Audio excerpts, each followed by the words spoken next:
One area of diversity that has been underrepresented in elementary, secondary, and teacher preparation classrooms is LGBTQ literature. When queer materials are used, they frequently depict representations of gay and lesbian people that erase differences. The authors make them seem just like straight people, while offering sort of patronizing representations of the gay and lesbian people to queer students, who then are not really fully present in the classroom. They're not really fully seen as being valued. They don't see themselves as being valued. This absence positions LGBTQ persons as insignificant, abnormal, and undervalued in society. And even when high-quality LGBTQ literature is included, it's often underexplored or underdeveloped in discussions. The omission of this literature is partially because of the dissonance between our gender role expectations as a society and social reality. Some of the justifications that have been found in literature for the omission are concern about administrative or parental censure, viewing it as a political statement, viewing the teaching or promoting of LGBTQ literature as a political statement or an endorsement that educators and librarians are not willing to make, or personal or religious tenets about homosexuality or transgenderism or any LGBTQ type of orientation. This is from one of the participants. My participants were all pre-service and practicing educators. They were language arts teachers. They'll be teaching, or they were teaching or will be teaching in high school or middle school level. And one of them, this is an example of the sort of dissonance that I'm talking about. Emily said, "I appreciated reading a book about this topic because I have not read anything about transgender anyone. And I don't know if I like the fact that it was written from the perspective of Luna's sister, or if I would have preferred it to be Luna's perspective." Luna is the main character and the transgender character in this novel. "I don't know if it would have been more alienating or too strange for me to get into the story if it had been Luna," meaning the transgender character, who is the narrator of the story. The theoretical framework for my research was reader response theory, because we respond to our beliefs, to beliefs that are so deeply acculturated that they have become invisible to us. And therefore, readers view text through the lenses that reflect this dominant discourse, this invisible discourse, and instead of their own unique interpretation. So this makes it difficult for us to really understand or empathize with narratives outside of our own cultural experience. In addition, we're socialized to reproduce this conventional discourse, so we often reject texts that problematize those kinds of cultural conventions. Louise Rosenblatt, who is a leading theorist in reader response theory, has been criticized, because reader response theory basically posits that it's possible for us to each have our own individual interpretation of literature. And critical theorists have come back and said, well, based on the fact that we're all essentially, in a way, victims of our acculturation, how can we possibly have a unique response? However, what Rosenblatt countered, she countered saying that she maintained that her linking of reader response theory with the need for readers to be critical of the assumptions embodied in the literary work and of the culturally acquired assumptions they brought to the interaction, to the transaction. And that is, in fact, what she did. She said You have to be able to see the invisible. You have to see what you don't know you're creating. And that's the only way for us to be able to problematize the kinds of beliefs that we have is if we see them, if we can understand them, if it's not a silent thing. So reader response theory actually does work in this particular theoretical framework. In addition, I use queer theory, which essentially rejects the male-female binary. And it problematizes the categorization of sexual identity, meaning sexual identity should not be an issue. Sexual identity should essentially not be part of the equation. And essentially queer is by definition whatever is at odds with the normal, the legitimate, or the dominant. So it's not necessarily what we consider, when we hear the word queer, we have a certain association. Queer theory, in essence, basically is looking at whatever problematizes what is dominant in our culture. So the purpose of this study was to examine the pre-service and practicing teachers' responses to this adolescent novel, which is Luna by Julianne Peters, if anybody wants to look at it. It's one of the few novels that has a transgender character that is written for adolescents. And my research questions were, how did this group of pre-service and practicing teachers respond to the text? And how did that novel serve to catalyze the cognitive conflict that was necessary for them to wake up and see their own beliefs, to see the invisible? How did this particular experience in reading and discussion cause them to rethink? So I looked at the role their assumptions played in their responses and the ways they resisted or reproduced their beliefs on sexuality. And this is significant because a teacher's invisible beliefs and ideologies could affect text selections that they make in the classroom, or the way they teach a text, or how they might be influencing students' responses to texts, or in fact, acculturating their students, and teachers do, we all do. We're all constantly passing on our political beliefs, whether we believe it or not. And the decision to avoid teaching an LGBTQ material just reifies the status of people who are LGBTQ as abnormal or unacceptable in society. Now the text Luna is about a transgender teen, Liam, also known as Luna, and it's told from his sister's perspective.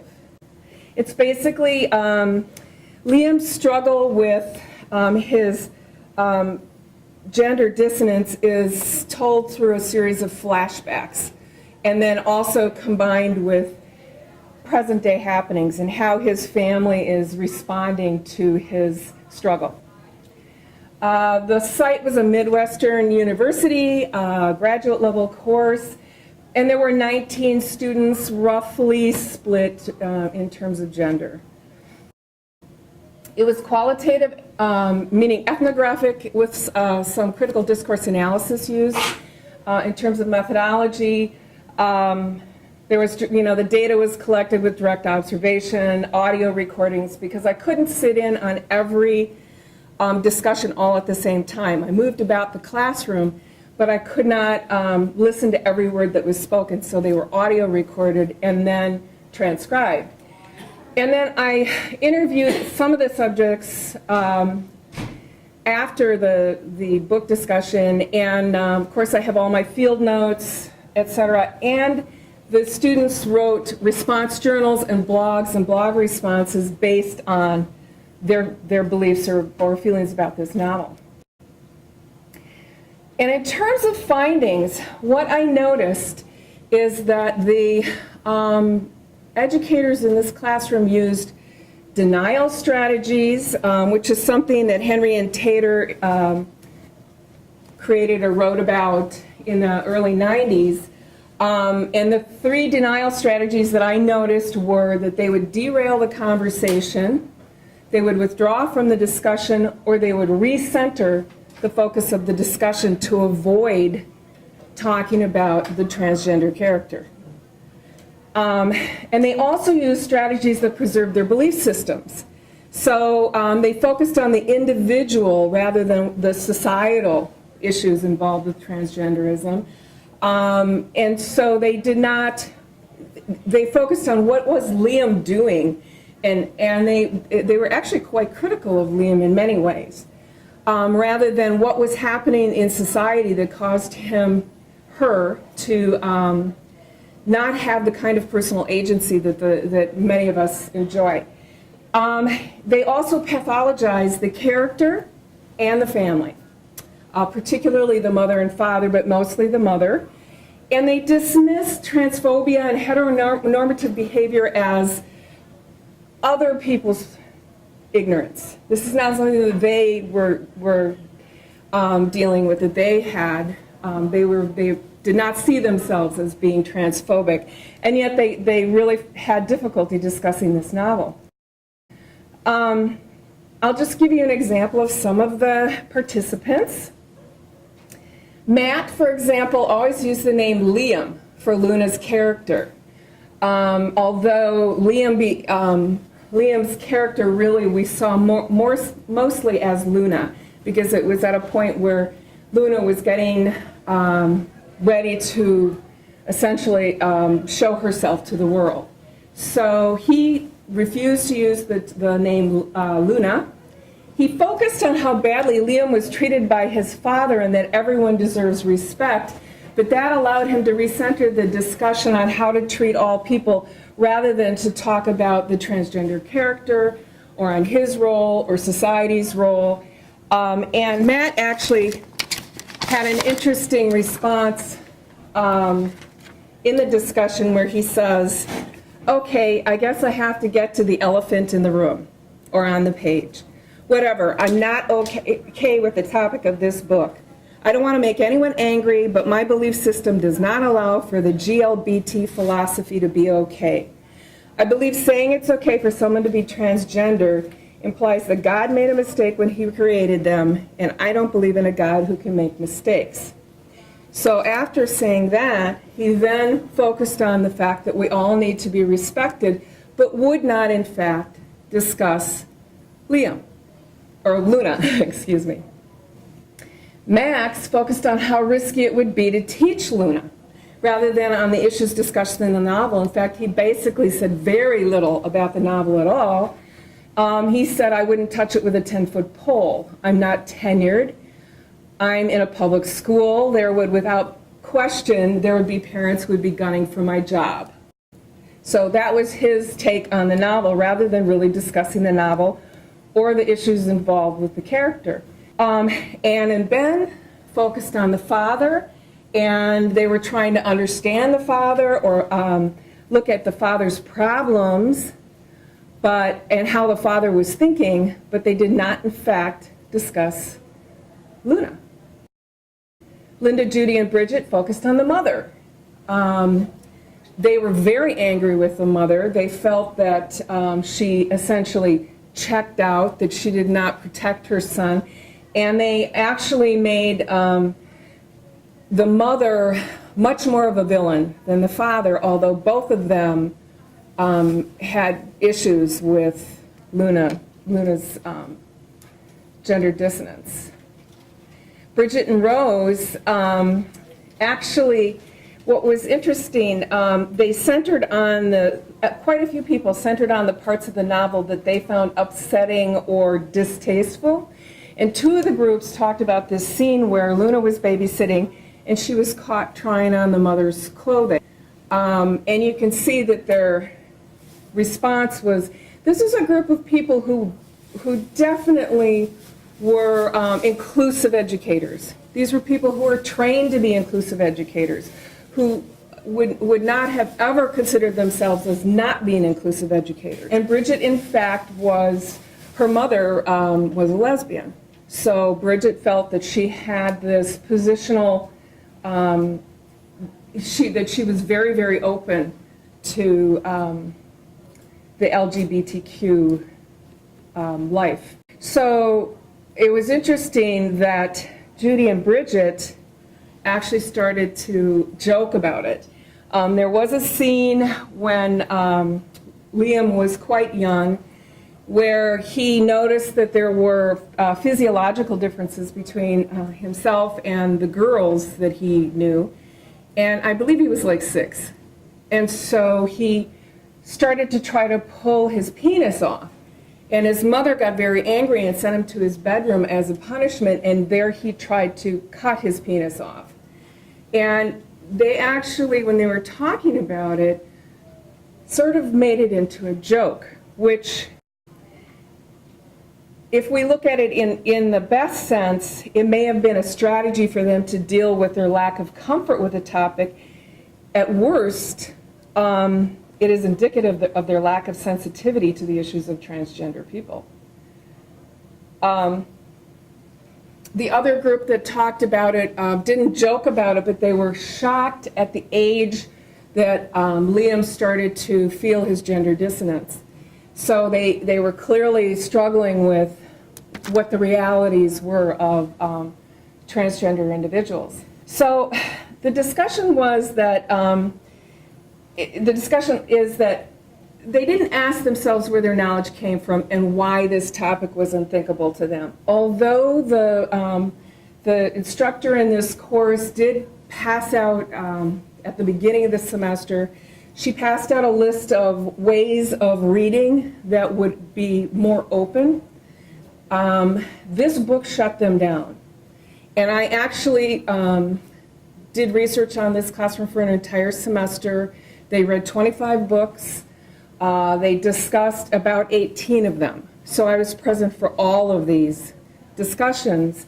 And this one was the book, this book shut them down. It was very interesting how little they discussed Liam. How little they discussed their own, in fact, they did not discuss their own part in the social view of transgender individuals. So that was very interesting, because you are, again, talking about a group of people who would not have ever considered themselves as having any kind of negative views about other humans. They did not question the implications of the fact that they avoided controversial issues. In fact, I don't even think they were aware of the fact that they were avoiding the controversial issues. And in a couple of the groups, really they didn't even talk about the book. They talked about the problems they would have teaching it. It was that far outside of their ability to discuss it. And they were not open to examining their influence on the kind of knowledge that is brought into their classroom. Because if they're censoring themselves, how is that affecting their students? We know that there's, the numbers that are known, which are probably nowhere near accurate, but there's somewhere around between 600 and 700,000 transgender people in the United States that have admitted that or openly identified that they are transgender. So we're not talking about a small group of people. We're not talking about the fact that they will probably never have someone in their classroom that is questioning. So they didn't consider their complicity in this oppression, and they ignored the reality that sexuality and gender are always present in their lives, in the lives of their students. In fact, one of the, April, talked about how she could never teach this book. This just would not be allowed in the school that she was an educator in, at which she was an educator. And yet, maybe 5 minutes later, she talked about how open the principal was in her school, and how if she presented him with a good justification for teaching a book, he basically didn't question her. So it wasn't the fact that she couldn't teach this book in her school, it was that she was choosing to feel that she couldn't teach this book in her school, which was a very interesting thing that came out of it. And my recommendations are that teachers have to be aware of the way they censor their own teaching to avoid discomfort and risk. So do librarians. How often, in fact, self-censorship is the largest form of censorship, where we look at things and say, I don't want to take this risk. We need to provide teachers and librarians with methods that help make the heteronormative assumptions visible to them and to their students so that they can start to evaluate the messages that they're putting out and that they're receiving. And that will help teachers help their students look beyond those differences to see the complexity of the characters in the texts they read, rather than having a generic way of thinking about any character, to see each character as an individual and a human being. And we want to make our ideological assumptions visible so we can understand their influence on our literacy and our life practices. And that's true when we're reading. How often do we question our own beliefs? It's very rare because it causes dissonance. It causes discomfort. And yet that's the only way we'll be able to choose whether or not we want to be a part of the dominant thinking. Thank you. Yes? Thank you for your presentation. I enjoyed your it's something that needs to be studied, I think. When you talked about your observations in the classroom, you mentioned that you were with them the whole semester. Yes. Is that right? So you observed them discussing other books. Yes. My question is, did you notice some of these biases, or I mean, the kinds of things that you found in their reading of Luna, or the discussion of Luna, or their lack of discussion of Luna? Did any of that kind of behavior show up to some extent in their discussion of other books? So I guess what I'm getting at is it possible that the framework being used to go about this pedagogically is maybe flawed and showing up in a discussion of many books that have other kinds of controversial issues in them, or maybe none at all? The only book that I saw some serious deferral on was a book called How I Live Now that essentially had what we would consider an incestual relationship in it, two cousins. That caused problems for some people, large problems. But most of the literature read in this course was diverse, and most of the time the participants actually identified in some way with the protagonist of the story, which is very interesting, because not a single person identified with Luna. There was actually, I'm wrong, there was one person, now that I think about it, who did identified with her feeling alienated because she was the adult child of an alcoholic, and she talked about that sort of sense of being outcast or alienated. But it was very interesting in all of the other books other than How I Live Now, the participants were really able to immerse themselves into the characters. Didn't see so much. I mean, what I heard you saying is you saw a lot of judgment and evaluation going on in this discussion. Absolutely, which was extremely unusual. And actually what happened with this research was I started out, my research was to problematize the idea of gendered reading. And so I'm going through this and I started to notice that there were definite conversational strategies that most of the time had nothing to do with gender, but that were being used. And my dissertation was basically written on those conversational strategies. But then as I went back and looked at my data, it was one of those things where all of a sudden you have that moment where you go, oh my. And I started to realize that nobody talked about Luna. Yes? What was the role of the instructor in the course that you were observing and collecting data from? She was actually, she's someone who is very inclusive, really promotes inclusive beliefs in the classroom. She did not present any specific questions, but actually asked her students to discuss this in an open-ended fashion, where they each picked up on what was important to them in the book. Once in a while, she would put an idea on the board and have them think about it, but most of the time, she was fairly hands-off when it came to discussion. She did, however, present a very diverse group of books to these teachers. Does that answer your question? Yes. The reason I asked it was wondering whether the purpose of the course and the way how instructor was, presenting her role in some way influenced the way how discussion was going among the students. So, did answer. The course was not intended to be a course on pedagogical theory or pedagogical practices. So really, the students were advised to not read these books as teachers, but rather as readers, because the idea was to acquaint them with a large amount of adolescent literature so that they could then go back into the classroom and have a better understanding of adolescent literature and the value of it. So the fact that they spent so much time talking about that was actually kind of went against what was expected in the classroom.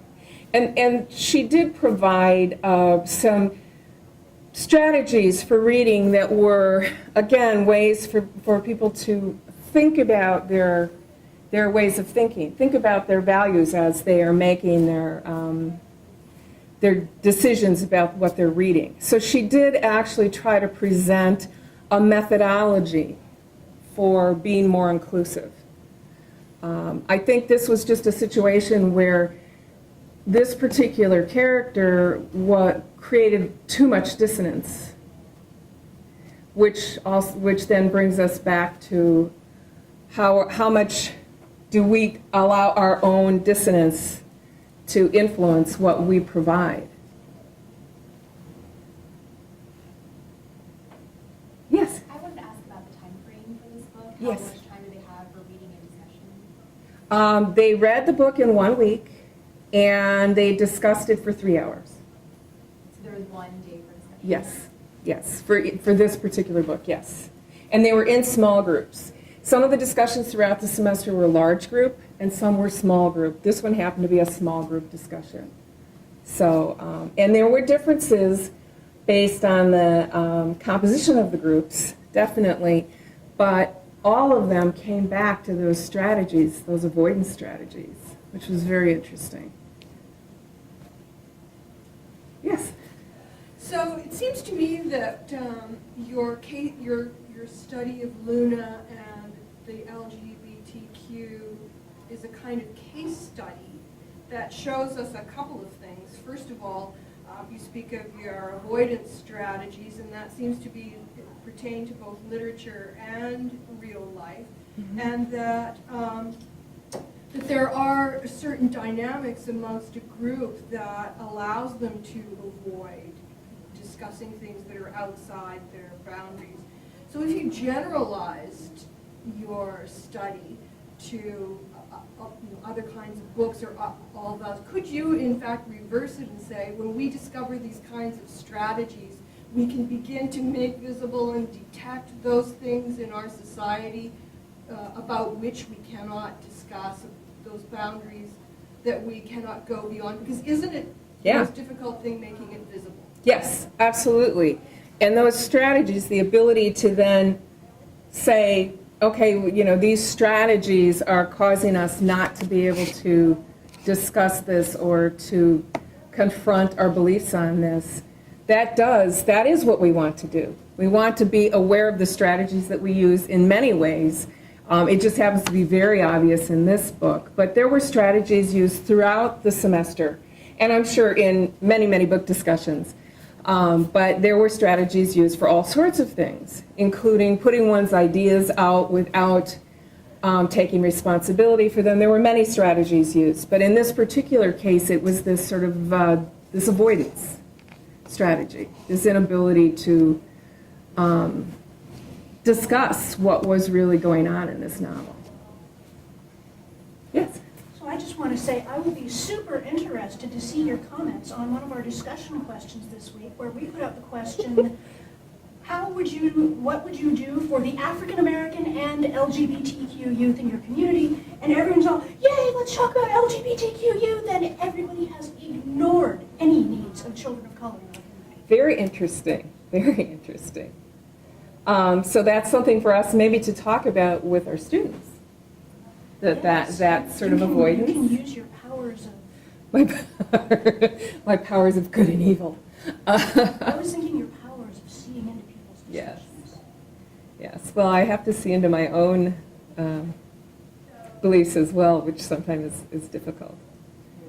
Were there other questions? Yes. I have one last question in the wrap-up of these sessions, because I've seen some other studies done specifically with responses to LGBTQ-themed literature and people in our classrooms, and usually it's done over only a one-week time frame or a one-day discussion. And so I was wondering, just in general, at the end of the semester, was there some type of paper or reflection piece that was done on, if you are the language arts teacher and decide that you don't feel comfortable with the topic, what do you do? Do you just leave it behind and ignore those students, or how do you make that choice in your classroom? Was there some type of reflection on that, not specifically maybe to Luna, but to the class as a whole? There was not. That was not part of the assignments. It would be an interesting assignment. One thing that did come out was that the students talked about their favorite and their least favorite novels. This was many students' least favorite novel. The other contender was How I Live Now, which had the relationship between the cousins, and that, while it's very accepted in many cultures, is not accepted in ours. So that was another one that caused this sort of cognitive dissonance. So, but that would be a great idea. Was there anybody else?